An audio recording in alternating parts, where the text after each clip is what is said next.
Good morning, good afternoon, good evening, everyone, wherever you're calling in from. Welcome to this panel entitled Boosting the Development of Skills in Higher Education through AI, through Artificial Intelligence.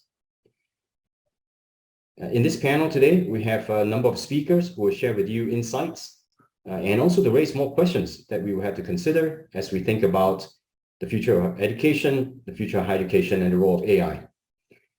We're seeing a growing gap between the skills that employers look for in graduates and the competencies that they actually acquire during their educational journey. Institutions must innovate in their educational processes so that the students' learning experience is consistent with changes in the needs of companies and society in general, while preserving the quality and uniqueness of their educational models. Now, we know that some competencies are discipline-dependent, specific to particular professions, while some other competencies are transversal, applicable to different professions and different jobs.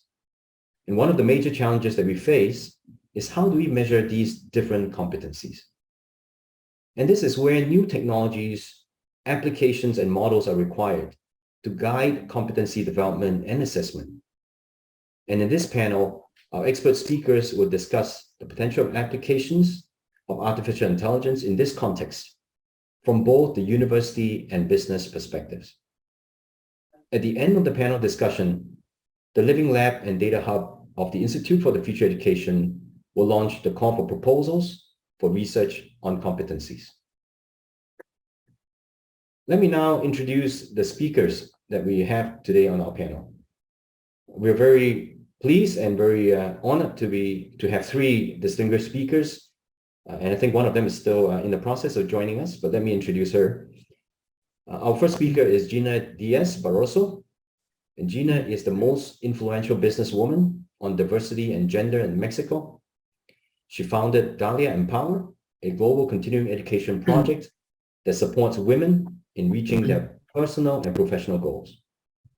She's also president of the Diarq Holdings, one of the most important companies dedicated to construction and design with offices in Mexico and the United States. Our second speaker is Pham. And Thanh is senior lecturer in graduate employability, globalization, and intercultural education at the Faculty of Education in Monash University, Australia. She holds a PhD in education studies from the University of Queensland, and her current research agenda is graduate employability, in which she examines how graduates develop resources and capital to manage their post-study career in various contexts. Our third speaker is Katherina Edith Gallardo, and Katherina is the leader of the research unit on competency-based learning at the Institute for the Future Education Research Lab in Tecnologico de Monterrey, here in Mexico. She has a PhD from Tec de Monterrey in educational innovation and has specialized in competency evaluation models. At the end of the panel discussion, we will have Joanna, Alvarado, Uribe, and she's the coordinator of research calls in learning analytics at the Living Lab and Data Hub of the Institute for the Future Education. And she will invite us to participate in a new research call on this topic at the end of the panel. So welcome again, all of you, all of us, and let's go to our speakers to share with us on their experience and their perspectives around competencies development in higher education and lifelong learning. So maybe I can start with Thanh. Maybe you could start by sharing with us what are some of your views and your perspectives around competencies development in higher education and the role of AI and technology as we look ahead. Please go ahead. Okay, so good morning to everyone. Yes, I am in Melbourne, so very early in the morning. I know so we are like afternoon to evening to everyone. So thank you so much for having me here today. And as Michael just introduced, I am currently a senior lecturer at the Faculty of Education, Monash University. And my research areas, very much about graduate employability. I have done quite yes, I have to say quite a lot research in this area for the last few years. And my research is very much about like how graduates, not only they what kind of resources they learned, they obtained in the universities, and then later, so when they graduate, they still need to develop and then use for their long-term career trajectories.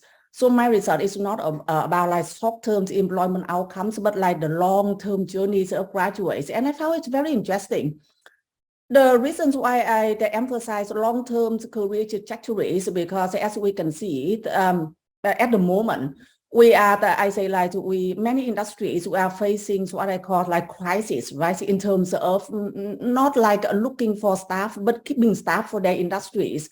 So look at teachers' education in Australia is an example. We have a lot of evidence about like how do we recruit teachers, but then after 4 or 5 years, maybe like 50–40% of teachers leave their profession. So the question for us is how do we educate our students, prepare our students not only to enter the labor market, but also to sustain their job and stay in their job. And that is the huge gap. That is the big issues we are facing, many industries are facing in Australia, and I think in many other countries as well.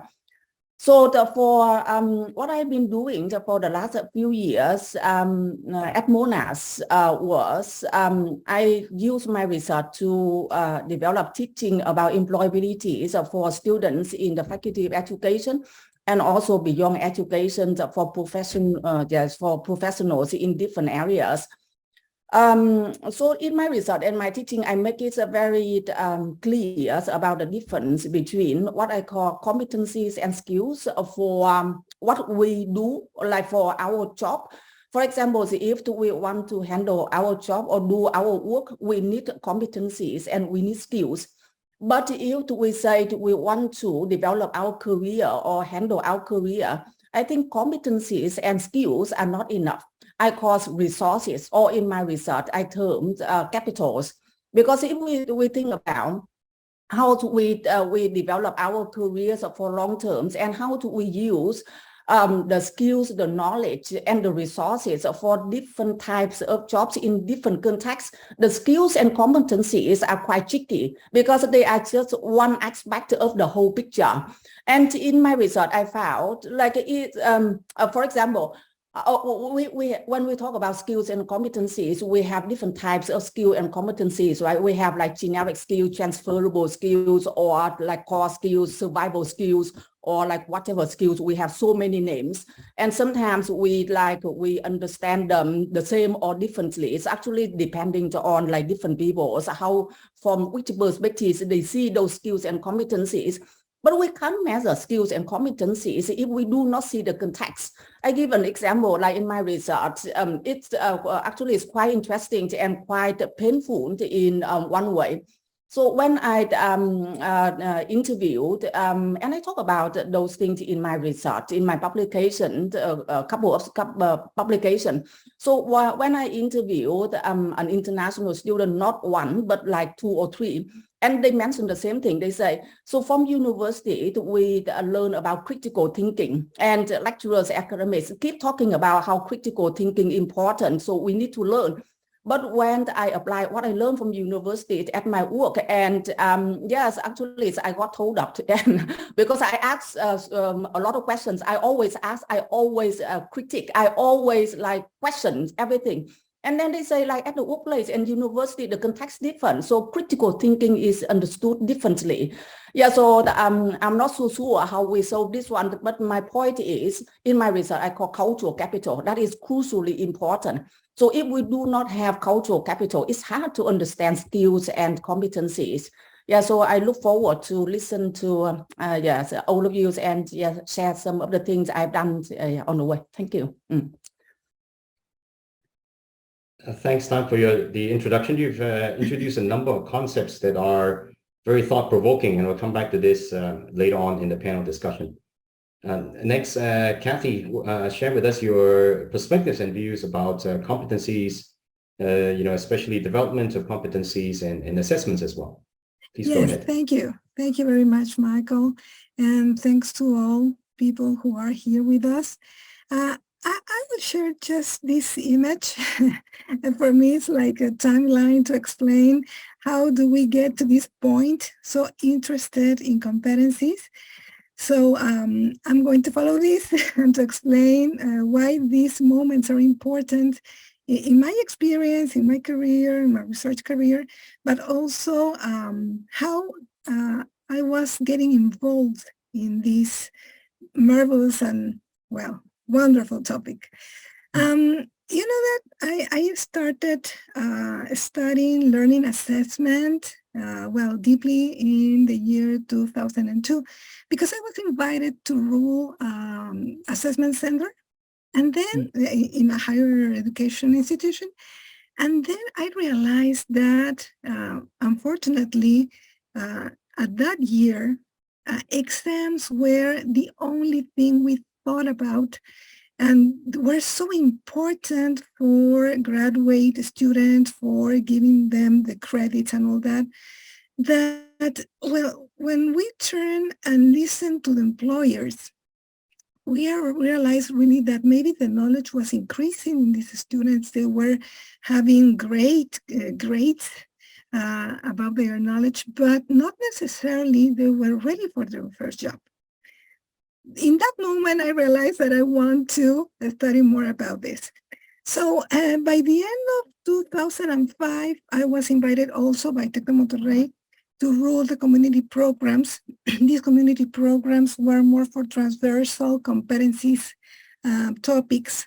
So again, I understood that these transversal competencies were so important for obtaining this first job that these students in 2003, they were not getting that opportunity deeply and seriously at the university.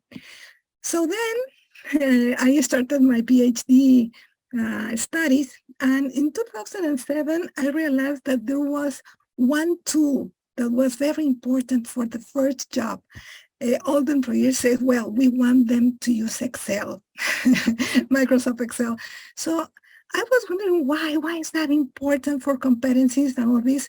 And I realized that Excel was not only the software, but a good excuse to develop a lot of things, problem solving, taking decisions, besides the digital competencies that this software demands. So I decided to go deeply into these competencies. So I studied this and I converted this to my PhD dissertation. And then I realized also that this topic, especially the performance assessment topic, was so needed in Latin America. I'm not sure if this is the same reality in other countries, but here in Latin America, again, evaluation, assessment were so related to exams that, well, there were a lot of production, a lot of research about how to implement performance assessment in higher education. And then I realized that there is a lack of theoretical frameworks to do so. The confusion comes from that lack of theoretical framework. So I decided in 2013 to write a book. So this book has both worlds, the theoretical and the practical thing, just to start coping with this assessment task. Then I realized that not only the book, but also an application for starting assessing competencies was needed. So I made my first steps in the design of an application. It's called Competency. And this design opened me a lot of opportunities to work with medicine professors, lawyers, accountants, mathematicians. I mean, I realized that also in the disciplines there were a good and a wide need of understanding more about performance assessment. And finally, here, I got married with IFE, with the Institution of Future of Education, because here we are so committed to do research in this topic that, yes, I think that here at the unit of competency research, we can do a difference. I mean, I think that we can fill the gap between higher education and the labor market. All this experience I told you before tell me that there is, here in Latin America, there is a profound need to start understanding how industry and how university we are describing and operationalizing the competency model so that we can have more communication to fill the gap and to start working in a more profound, serious, and committed way.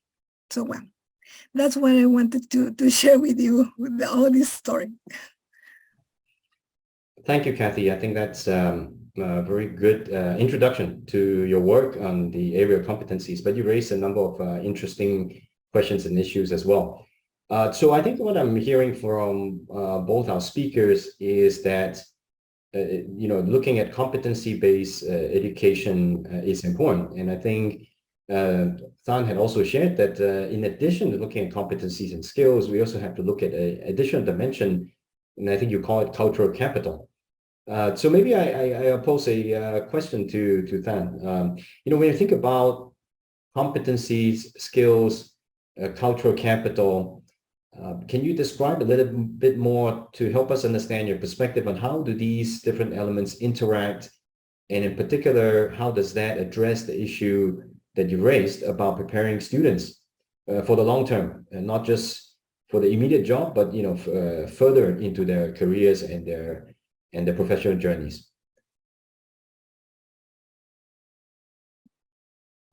Okay, thank you so much, Michael, for picking. I think it's a very interesting point because when I talk with people, I keep saying, so where is the context? What context are you talking about? Because for me, again, maybe because I come from education, and actually I got a lot of evidence from my research. I keep saying, talking about something or examining or assessing something without putting it in the context is quite risky, and has a number of issues.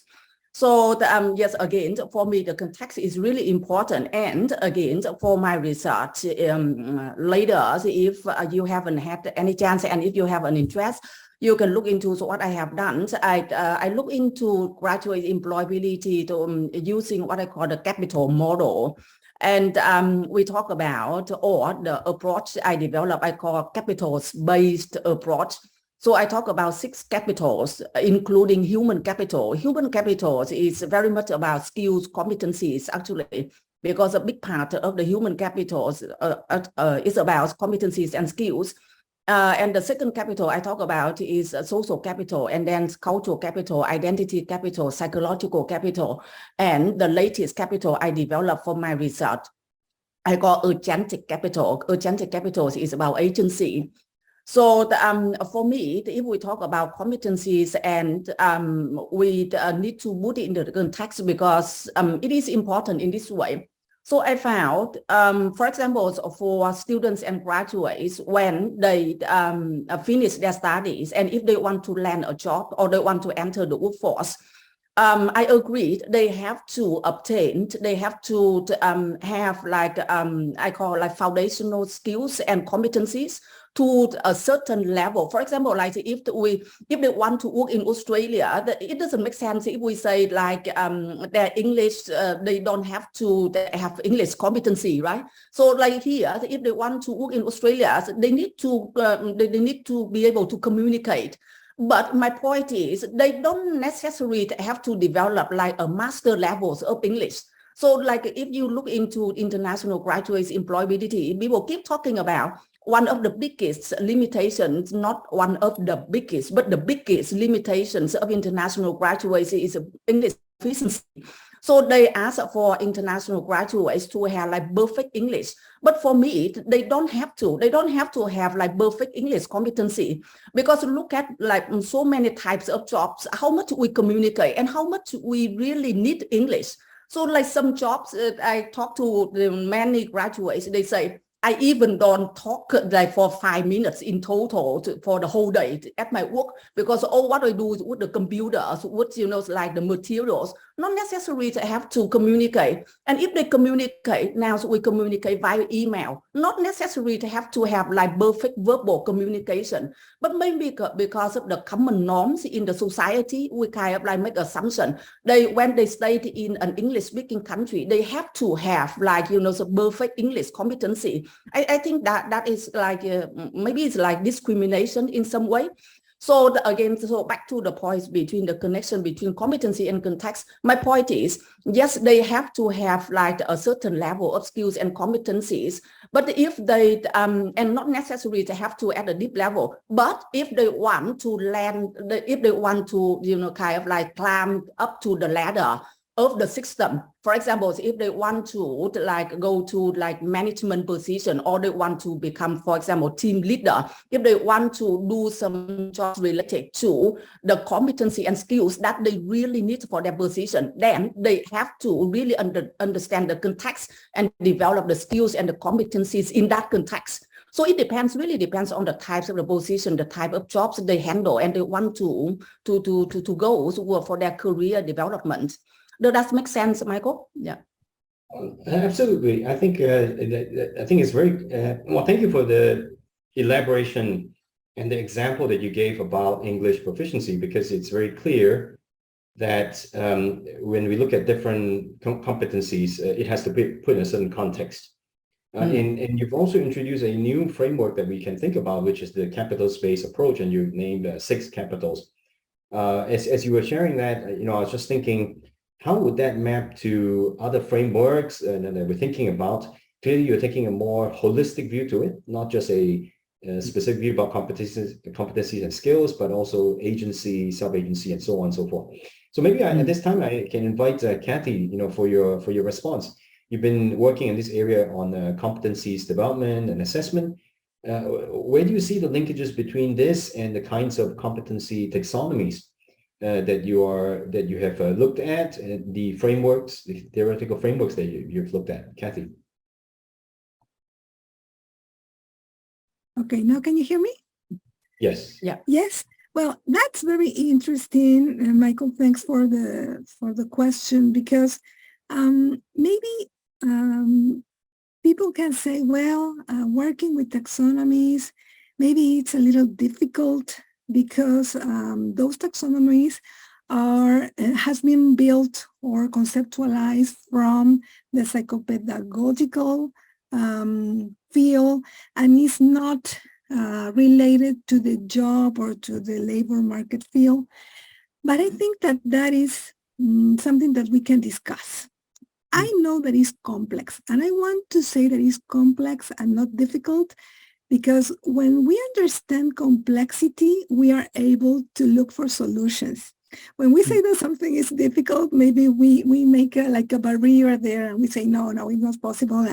And we go further, and we don't turn to have solution. Well, here in my experience, what I want to share with you is that, well, I think that is complex, but I think that is possible. Why? Because in this world of competency-based education, we know that we have to consider the culture, the context that we have talked before. And of course, there are a lot of things that we have to consider. For example, how do we classify competency? There are no one but many ways to classify competency. Sometimes we look for example, these basic, specific competencies, or we can classify them as disciplinary and transversal competencies. Well, there are many, many ways to classify this. And also there is another element of complexity, is about how do we give names to these competencies to refer to these basic elements of educational-based competency. And we can also understand different things about how to operationalize and take decisions for performance level classification.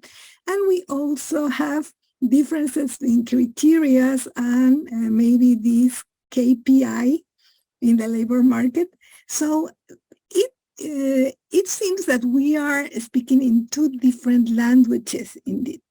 But when we understand that these taxonomies can give us some references about how human beings in our three dimensions, I mean cognitive, social, affective, and psychomotor dimension, how we progress, how we go from easy to complex, how we go from novice to expert. Then we realize that these frameworks can give us one powerful tool, and is speaking all of us in the same language.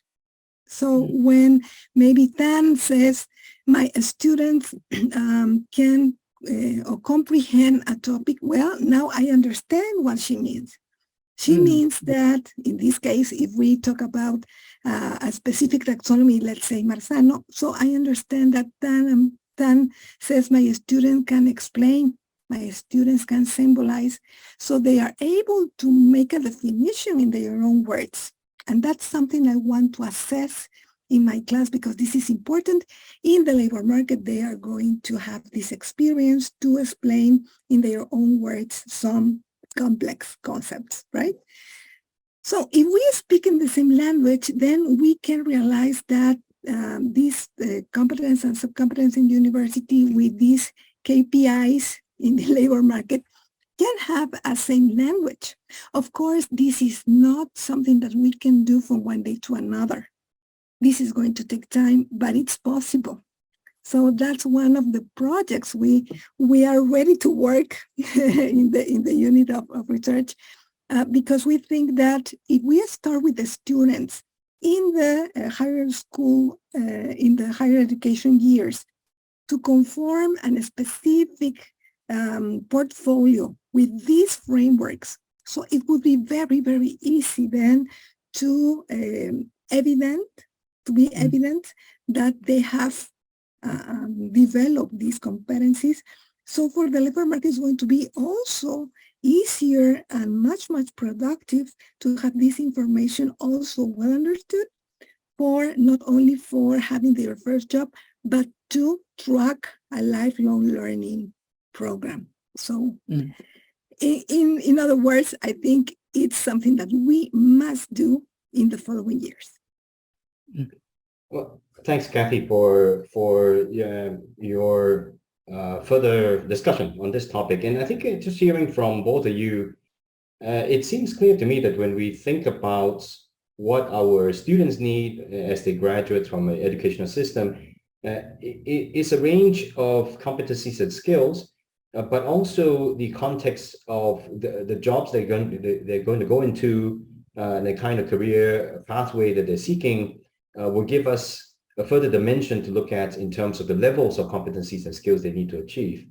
And clearly, if we have a unified framework, or a common framework in standards and descriptors for these competencies and skills, and in Than's framework is on the various capitals, then it would give us the common platform, the common language to be able to explain, to be able to assess, and be able to talk about the nature of jobs and the education and training that prepares our students for those jobs.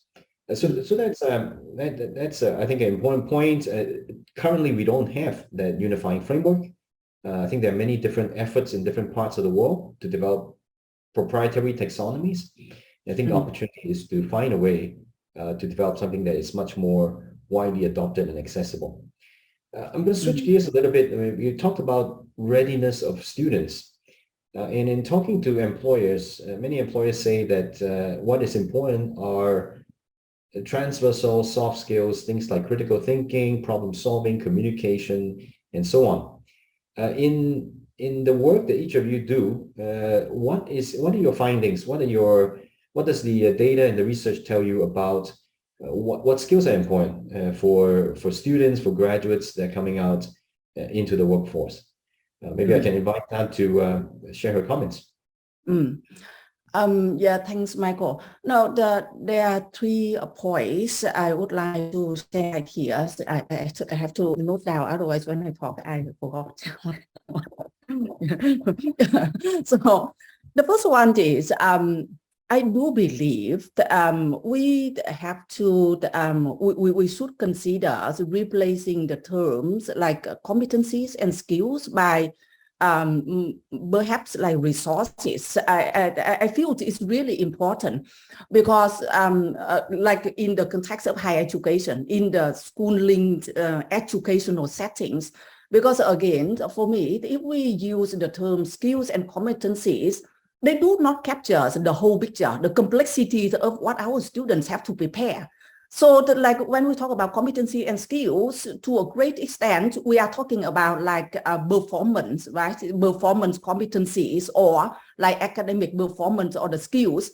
And for my research, I also question like if we should use the term employability, although my research is very much about employability. But I say if we use the term employability, then it is linked to employability skills. And again, if we talk about only skills, then they do not capture the whole complexity. Then we kind of like sending message to our students, you only have to work on skills and competencies.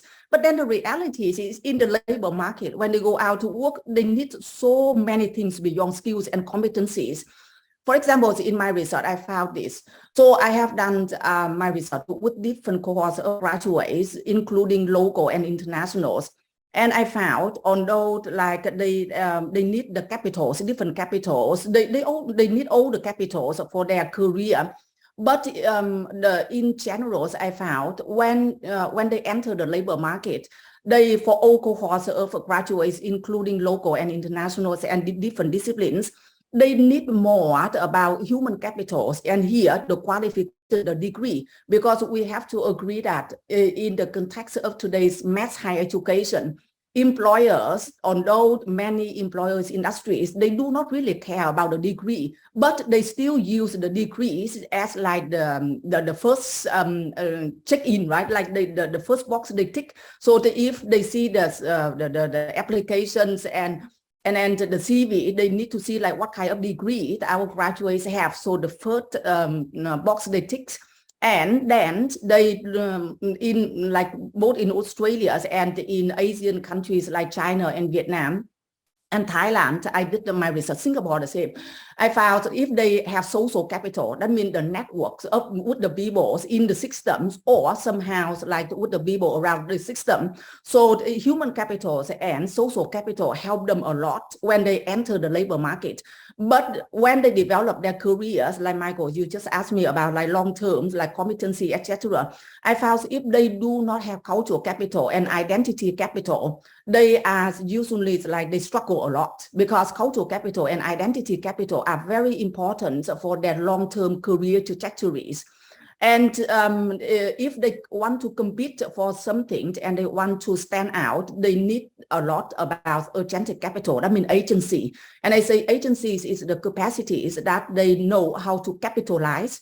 They know how to strategize their resources. So why, for example, like the same like students, they have the same degree coming from the same background and have everything similar, but someone can be more successful than the others. It's more about like the agentic capital they use. So for me, again, so I questioned the term competencies and skills, if we should use that one or not, or we have to find something else for our future. Because I think if you look at the research about employability, we say for the last 2 decades, we have done a lot of research about human capital and employability. We keep talking about like the importance of degree qualifications, and then recently employability skills and different type of skills. But then the reality is we still have a lot of problems. So that is the first thing. And for me, the second one is when we teach our students about skills and competencies. Yes, I agree that they are important. And from what I found from my research, consistently, communication skills is always number one from my research with the graduates, including local and international. And here I want to emphasize with local graduates as well, because when we talk about communications, we tend to think about like English communication skills, and it is for international students, but that is not true for local graduates as well, like how they communicate effectively.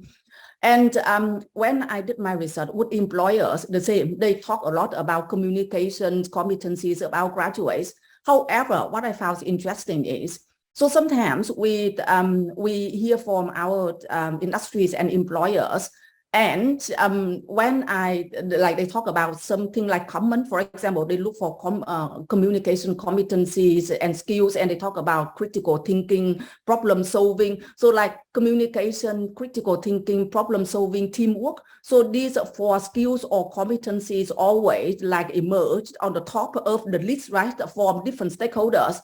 However, as I say, when I look into more depth, when I ask employers and industry, so why you think like communications important? So like, what are the reasons, and or how you define communications, etc.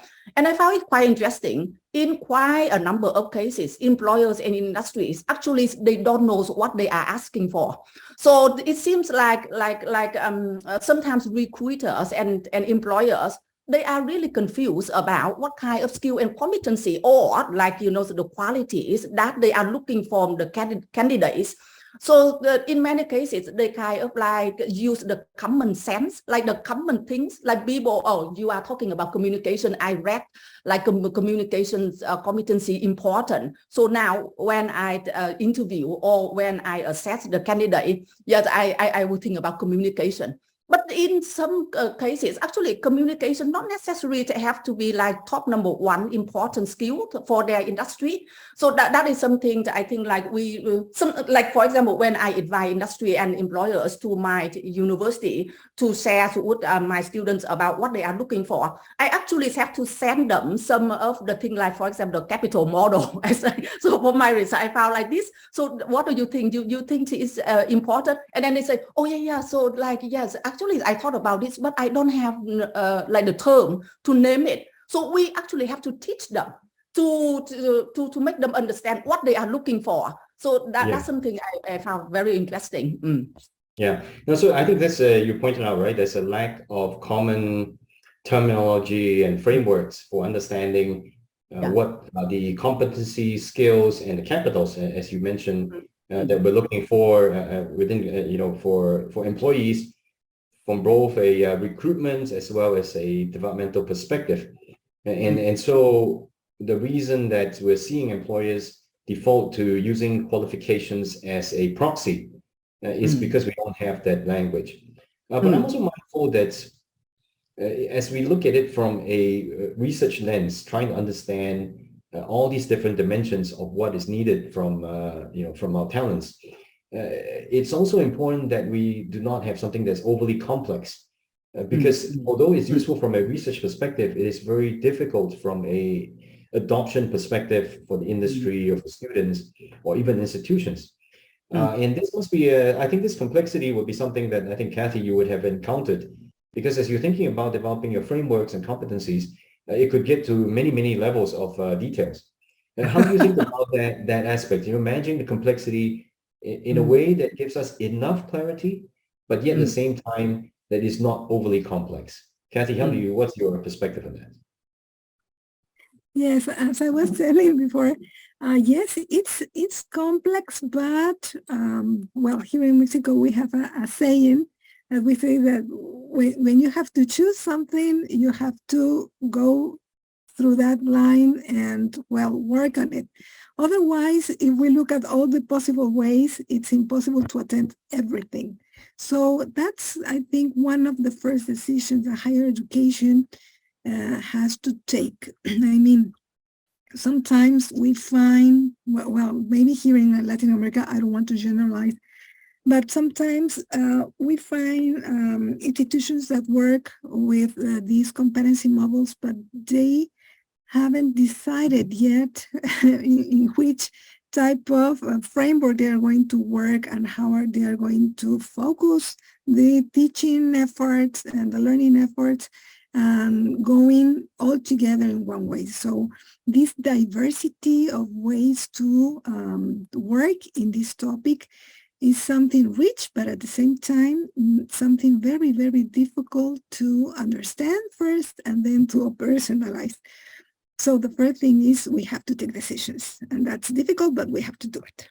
Second, I realize, and I also, I agree with them, that of course, these transversal competencies you mentioned, like communication, collaboration work, this way to be good with the digital skills, and also critical thinking, all that here in America, in Latin America, is the same. I want to share that with you because yes, I also have had experience to talk to employers here in some specific exercises when they are looking for new human resources to have their first job in different universities. So when I got the opportunity to talk to them, it's the same. I mean, they are looking for these new professionals that have the discipline, but of course, a well-developed competency in those things you mentioned. And I read something like, if it's a question here in the questions of our attendees, and it says, well, and how do you assess that? So that's why I said you have to decide. There are many ways to define and operationalize communication, for example, and then you have to say, well, but communication is, so you define it, you have the main structure of what communication is, and then you decide how progressively you are going to support the students with these skills, and also then how to make evident that they are progressing in this competency. In this competency and many others, because of, well, for example, here at Tecnologico de Monterrey, we are working with seven transversal competencies. Very challenging, very challenging, because we are working with these 7 competencies, but in the whole careers. And now the next challenge is how to make it clear for the labor market.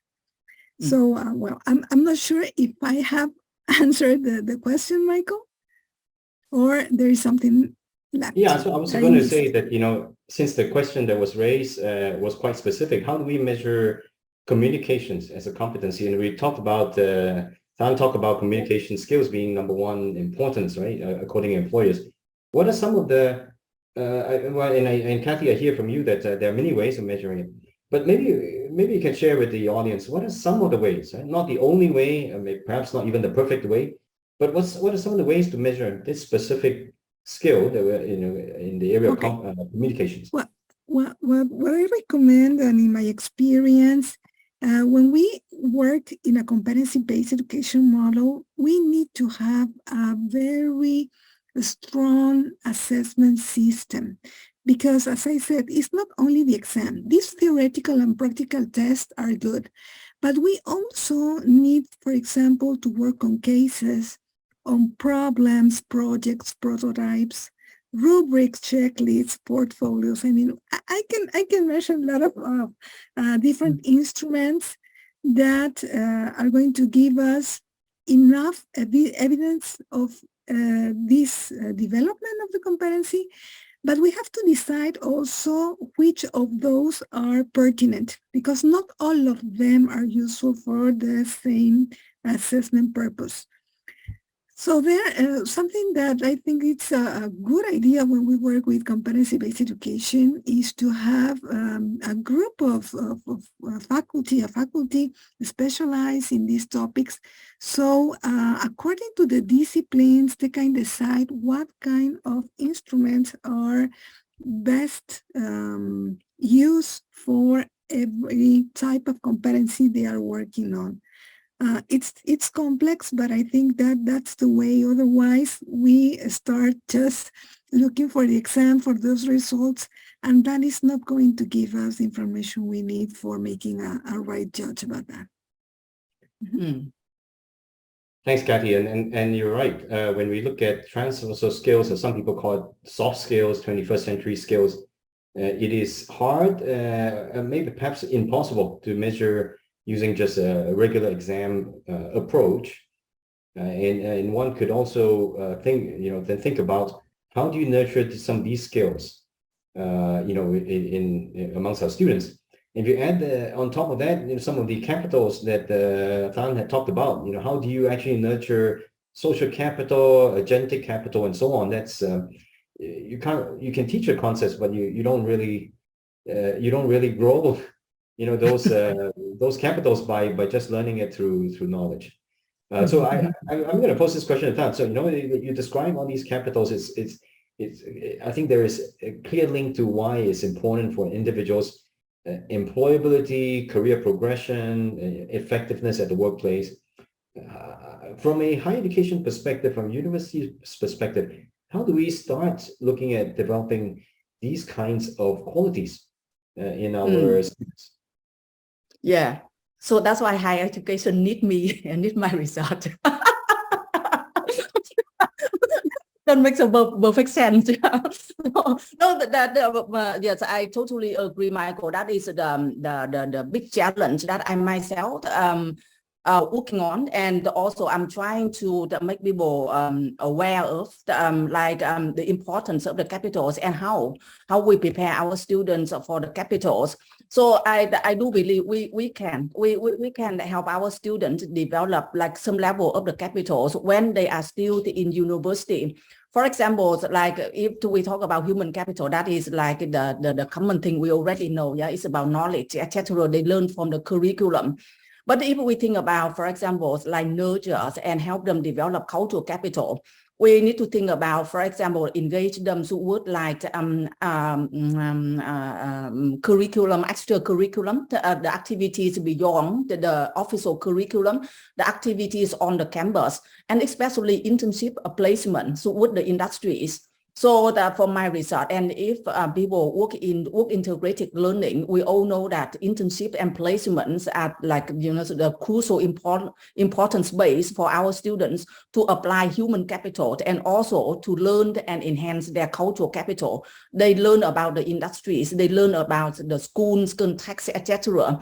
But the problems at the moment for higher education in Australia, and I think like everywhere in many countries, the opportunities for our students to do internships and placements are quite limited. So it's hard to develop collaboration with industries and convince the industries to take our students. So for example, like at the Faculty of Education, Monash, we have, depending on the years and the degree, but we have like the whole year, we have like from 3 to 5 weeks for our students to practice in school. So in my research, I found, yes, very common, they say not enough, the 3 to 5 weeks, not enough for them. So that is the space. I think if we want to help our students to understand and enhance cultural capital, we can do. For social capitals, we can still do too in higher education. So like we need to think about how to engage our students with meaningful connections. So again, for my research, I make it very clear the difference between social networks and social capital. Social network is like we are now meeting, so we kind of develop social networks, right? But social capital is more meaningful. It's like take time, and it's something that helpful for our students for career, etc. And those networks usually is about connection to the potential employers, the potential industries, and also with like I call significant others, like those people who can like be mentors, etc. So we really need to think about, for example, instead of organizing random events like work affairs on campus, those things very common. And those things usually end up with social capital, social networks only, not social capital. So we need to develop like stronger connections with target industries, with the potential industries, so that our students from year 1, year 2, year 3, and year 4, they kind of like develop their connections step by step. And when they finish their degree, they have some like social capital. So again, from my point of view, we can do, but then we need to kind of like change our mindset and attitudes about what we should prepare our students for graduate employability. So I've been approached by quite a few places in Europe, etc. And the first question they always ask me like, so from your experience and research, how we measure employability? And the first question I always ask them before I answer is, so from which perspective you are thinking about employability? Because if we think about employability as human capital, then we end up doing like what we've been doing. But if we think employability should be about like developing capitals, and then we think about how to measure like those capitals for employability, but not only like human capital. Yeah, that's what I found from my research. Yeah. Yeah. Well, thank you. Thank you for that. I think it's clear from your description earlier and what you've just shared that when you think about employability, there are multiple levels, right? At the very beginning of a person's career, the human capital, the competencies and skills are important. But as they go on through the career, they will need other forms of capital that you've described. But I think what came across very clearly in your discussion is that when we think about higher education, we need to think about it in all these different dimensions, because we're preparing an individual for not just the first career, but hopefully with the right competencies and skills and capital that would see them through a much longer period of their professional careers. And this is something that for those who are attending that from higher education, something that we need to consider very carefully, which is how do we get a lot more a much better understanding of all these different areas that we should embed within the educational journey and experience of our students, not just on the knowledge fronts, not just on the competencies and skills, but also these other more transcendent levels of culture, of social networks, social capital, and so on. I'm going to switch gears a little bit. We're coming to the final stretch of our panel session. I want to talk about technology. The technology has been pervasive in so many aspects of work, of industry, of our daily lives, and clearly it also impacts education.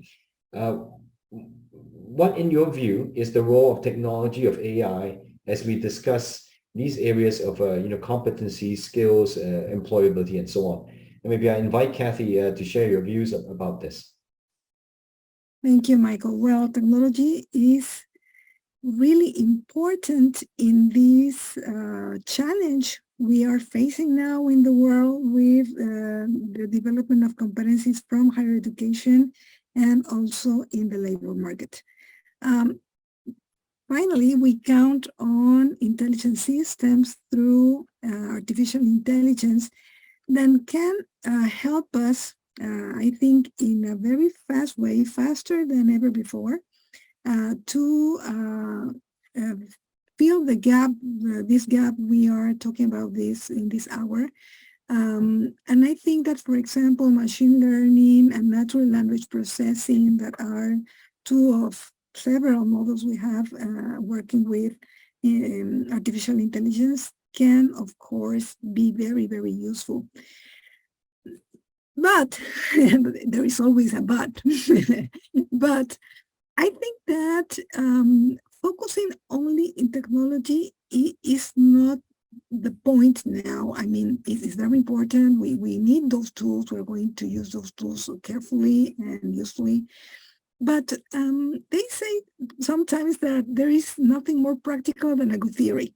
So if we start from that principle, I think that first we need to understand, for example, what lifelong learning means and how to move with technology through that path. I like a good definition I found about lifelong learning elements. Well, this author, Kuhn, in a published article in 2010, they found, or well, they established that lifelong learning have four elements, clue elements for this lifelong learning is motivation, persistence, self-regulation, and curiosity. Why I'm saying this and talking about artificial intelligence? Because as we understand that motivation, persistence, self-regulation, and curiosity. If we understand that these should be the path, then with technology, we can make easier the way we construct this path, or we build this path. We can dream. I think it's a time for dreaming. And I think that one dream of this competency-based challenge is, for example, how do we use this artificial intelligence technology for making permanent performance assessment processes, not only university, but also at jobs. But this permanent process, not just for giving a grade or making maybe a salary increment, no, that's not the point. The point is how to connect professional development opportunities according to the personal circumstances of the employer or the student, and give them a good track on how to continue, how to develop their skills, their potential in a better way. Another way we can use technology in the near future with artificial intelligence is track the interest and new possibilities, because curiosity is very important in this concept. So this curiosity sometimes is left aside when we finish higher education studies, and then we start working and nothing new, and well, I have to be richer in the following years, so that's important. No, curiosity is very important, and it's helpful to keep on developing these skills. And of course, this artificial intelligence technology also can let us to connect to different possible pairs, to conform learning communities, to conform social networks. So we are always interacting with others, sharing and building and improving our capacities. That's my opinion. Thank you, Kathy. Thanh, your thoughts about technology and AI, and how does it interact in this space? Yeah. Thanks so much, Katherina. I'm so glad when you mentioned like some qualities, persistent self-regulations, because what you just said remind me is one thing when I talk about graduate employability. I say, yes, I agree, like different disciplines, different types of jobs, we may need like different capitals, different competency, different skills. But if we look at across all types of jobs and disciplines and like our types of careers we develop, there are always a set of, I call it core values that we need for all types of job and career, like persistence, self-regulations, or maybe like some other I call positive personal qualities. But all the positive personal qualities are needed for all types of job and career. So when I teach my students, I say, just, you don't have to make things too complicated. Just work on those core values first to ensure you have those values before you think about something too advanced, like my areas I need here and here and here. So yes, you need here and there, but if you do not have those core values, you kind of like will be in trouble later when you find your job or develop your career. So that's very interesting. And Katherina, you link to technologies, and I totally agree. So for me, technologies, and again, I have to talk about the connection technologies and capitals, because my result is about capitals. So so when I talk about like cultural capitals and other capitals, and I got asked by some people say like, so in the context today, so when we use technologies a lot, so where is the space to develop this capital? And my answer is yes, actually technologies is very helpful and useful for the development of the capitals, because for example, if we think about cultural capital, and just before I talk about the importance of work integrated learning and internship and placement, and recently more and more universities now interested in using technology to develop virtual, to work integrated learning, virtual placements. So our students do not sometimes, of course, going to like school or industry in person still ideal, but because of some reason sometimes like they can't, so they use technology to develop virtual to internship, virtual placement, virtual work integrated learning. So it's useful for our students to develop a cultural capital. And for social capital, we all now like LinkedIn and social media. So they don't have to like meet people in person. They can still develop connections online. And then it's about like how they think about the importance of those capitals and the approach they use to develop like the meaningful connections. So from my point of view, it is important and it is useful for the capital's development. Well, thank you, both of you. I think you've made it very clear that when we start thinking about the end goal, what do we want to achieve, whether it's in terms of different capitals or in terms of the aspects of motivation, persistence, self-regulation, curiosity, and then find best ways of using technology to enable that in terms of the learning process, or making the pathway to acquiring these capabilities, much faster or easier. And that's a very good way of looking at technology, not just for technology's sake, but for a very specific and clear outcome. We've come to the end of the panel, so let me just do a quick summary, and also thank our speakers for your valuable views and perspectives. I think we've explored different frameworks of how we can look at competency, skills, and different types of capitals, and how that relates to employability of students and graduates, but also considering a much longer time frame in terms of the career readiness, that competencies and capitals that can see them through a longer period in their careers. We had then also looked at specifically how do we measure different competencies, skills, how do we look at higher education in organizing ourselves to deliver those kinds of educational experiences. And finally, we talked about the role of technology in enabling these areas of work.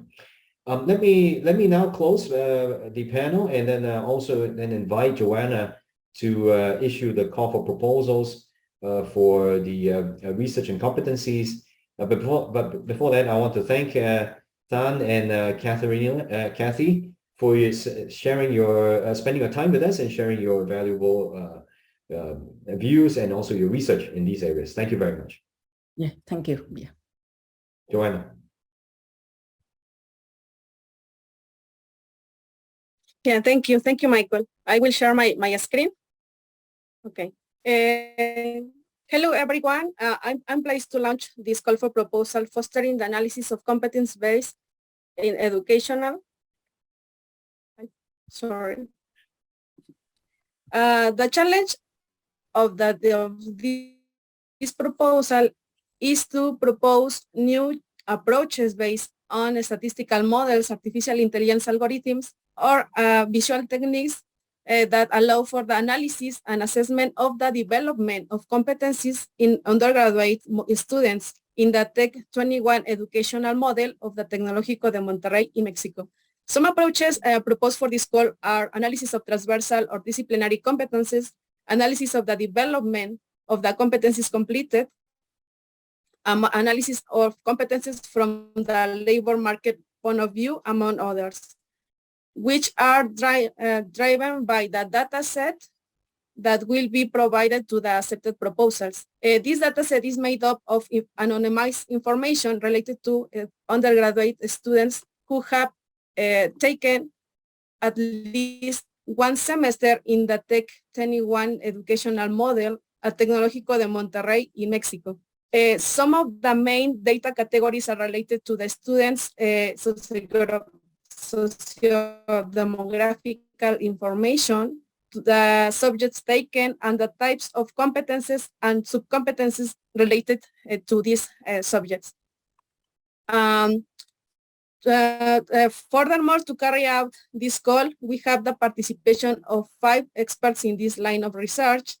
Alexandra Cristina from the Universidad Técnica Particular de Loja in Ecuador, Roland Molontai from the Budapest University of Technology and Economics in Hungary, and Genaro Zavala, Katherina Gallardo, and Claudia Camacho from the Tecnologico de Monterrey in Mexico, who will be collaborating with us in all stages of this call.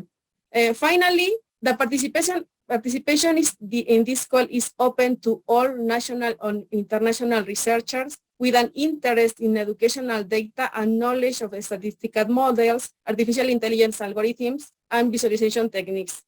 And the deadline for the submission of the full proposal is in January 31. Please, for further information about this call, please visit our website or write to us the email present in this presentation. Thank you very much for your attention. Thank you, Joanna. And with that, let us close the panel today. We had a rich discussion and also a way forward to work together on this area, this complex area of competency development, assessment, and by extension, also looking at capitals and the role that has to play in education and the labor markets. So thank you very much again for joining us, for all the attendees. Have a good morning, afternoon, evening ahead. Thank you.